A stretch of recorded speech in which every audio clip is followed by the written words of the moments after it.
Yo, what up? I'm Keelan, and today I'm going to be talking about the American imperialization of the Philippines. Let's get into it.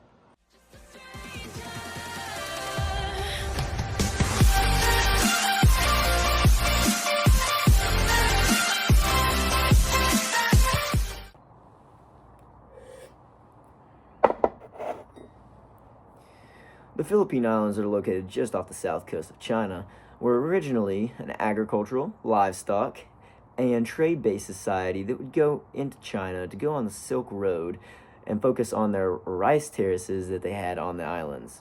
However, after being their original selves, they were taken over by Spanish colonization, and that lasted for 333 years. During this time, they were put under Regalian and discovery doctrines, which were basically putting Spanish culture in everywhere and saying that they were Spanish territory. With the taxes that that Spain used to impose to fund wartime efforts onto these people, and they went personal progress for Spain over really helping the Philippines. This implemented the culture, political, societal structure everywhere across the Philippines. I'm now sitting outside in the road. Hope I don't get hit by a car.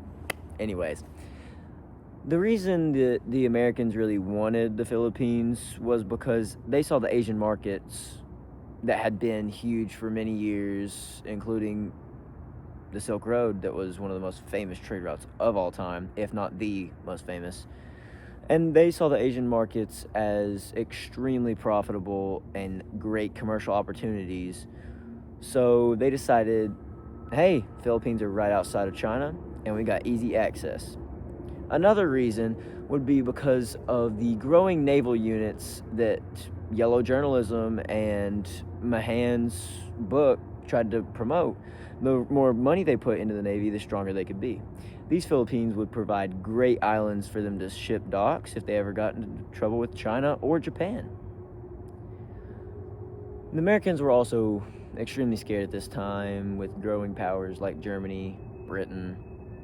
It wasn't really growing, it was kind of the biggest there was. And they didn't want to have another empire of Spain trying to take their power or be more powerful than them. So, hey, why not go take the Philippines, say that they're uncivilized whenever they're not really uncivilized at all, and make them unto your ideals instead of, say, German ideals. Oh, hey, didn't see you there. Anywho, the broader global context of the Americans imperializing the Philippines at this point in time was that John Hay was in China setting up an open door policy, with the British, French, Russians, Germans, and Japanese being a part of the scramble for China. With the Philippine Islands being so close to China, Americans tried to get in the race by getting so close. This was a major factor in pushing for imperialization overall for America, stating that these big-name countries needed some competition, and they couldn't gain as powerful as America. America needed to be the most powerful. Then we had the assassination of President McKinley by a Polish anarchist. Then switching over to Teddy Roosevelt, who was a part of the Rough Riders in Cuba, who both liked the idea of imperialization just to become a stronger nation. We already were gaining places such as Hawaii, like I said, Cuba, and many other places throughout the Spanish-American War that were bolstering our resume for the imperialization acts. Now I'm going to speak with you briefly upon the American influence of the Philippines during their imperialization. First, starting off with the Treaty of Paris, where the Americans paid Spain $20 million just to take over the Philippines, which the Philippines thought, hey, we're getting our freedom. They did not immediately get freedom, and then that led to the Philippine-American War, where Emilio Aguinaldo and many Philippines were angered because they helped the Americans get off of Spain and get the Philippines territory. However, they had 500,000 Filipinos die in rebellion or resistance against America for taking them over, which then America, once fully had control, they would put in the Governor General appointed by the U.S. President. The first ever one was William Howard Taft. They would make this general as if he was the president of the Philippines. That way they wouldn't have to elect a Philippine anarchist or somebody that would destroy the whole economy and lifestyle of the Philippines. Next, they would replace this with the Philippine Organic Act of 1902, in which they would allow the Philippines to elect their leader. However, they would be supervised heavily throughout this, with the U.S. watching every move. Next, that would be replaced with the Jones Act of 1960. And then that would promise independence soon. However, it did not come soon. As we've seen, it didn't come for another 30 years. Then, the Tidings-McDuffie Act of 1934 created the Commonwealth for the Philippines, creating a 10-year plan of transcontinental government, leading to their independence in 1946 after World War II. The Payne-Aldrich Tariff Act of 1909 established free trade between the Philippines and U.S., creating lots of commerce to be done, and a massive part of the economics in the Philippines would be due to this, with the U.S. trading to them all the time for their raw materials, as British went and done in Africa, when really they were just exploiting their raw materials and giving them very few things such as pickaxes or just everyday goods. Then, Philippine economy remained agricultural independent. After this, exporting raw materials, sugar, while importing U.S. manufactured goods, which would become a huge part of the economy because they wouldn't have to make homemade goods much, because America was just shipping them in for sale. Then after this, there was the Bell Trade Act of 1946 after they acquired their independence, which made the Philippine Constitution kind of like the Platt Amendment for Cubans whenever they were released from imperialization in 1901.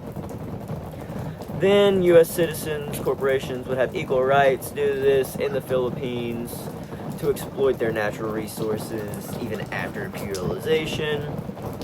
Then you would have the Laurel-Langley Agreement in 1954 after imperialization, which I'm not going to get really into because it was after the fact.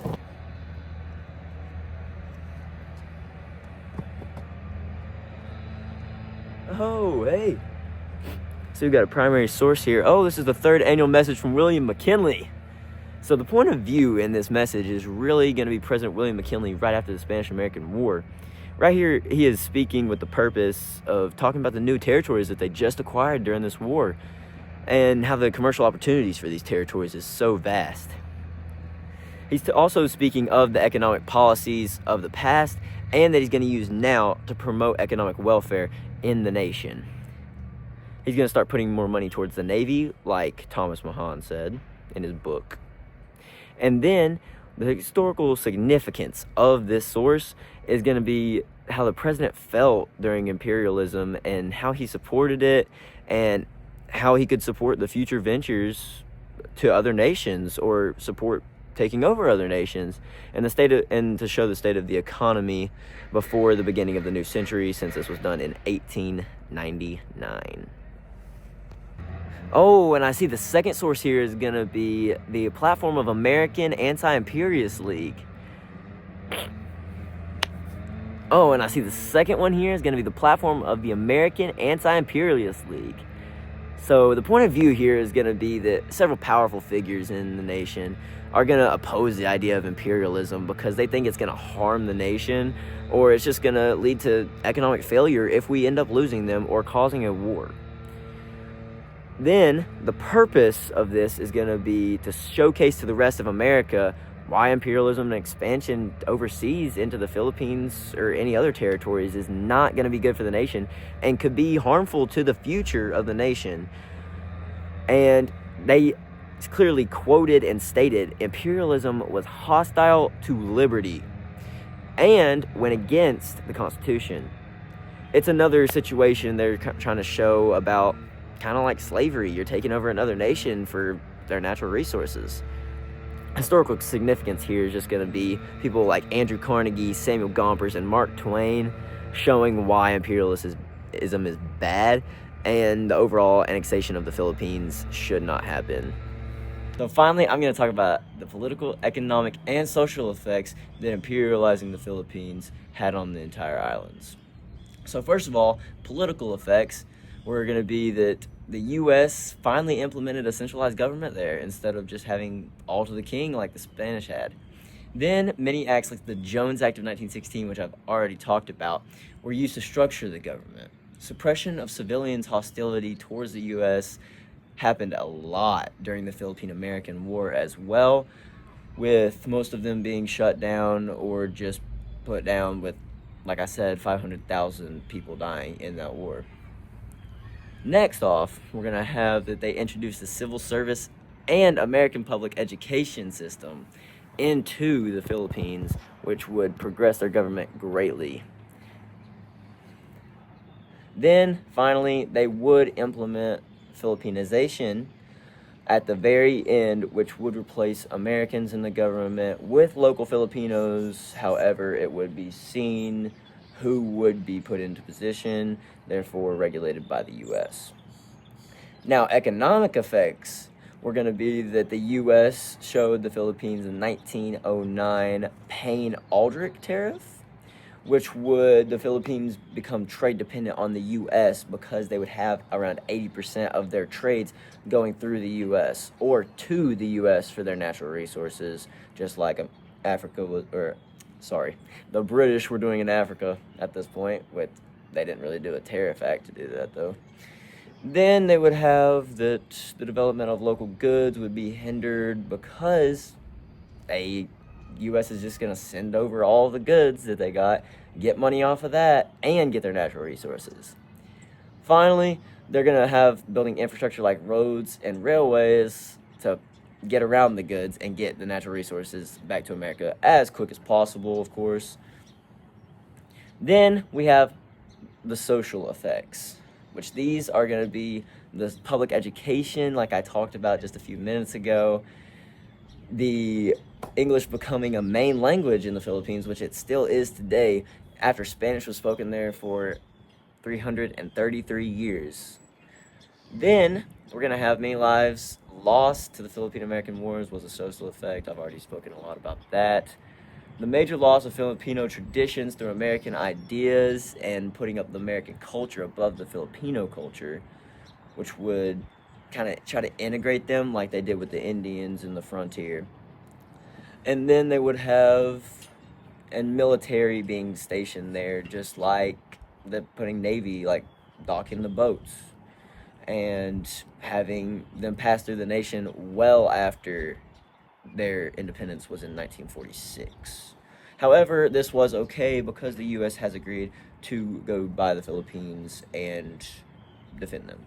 For watching my presentation. I'll see you on the next one. I'm out.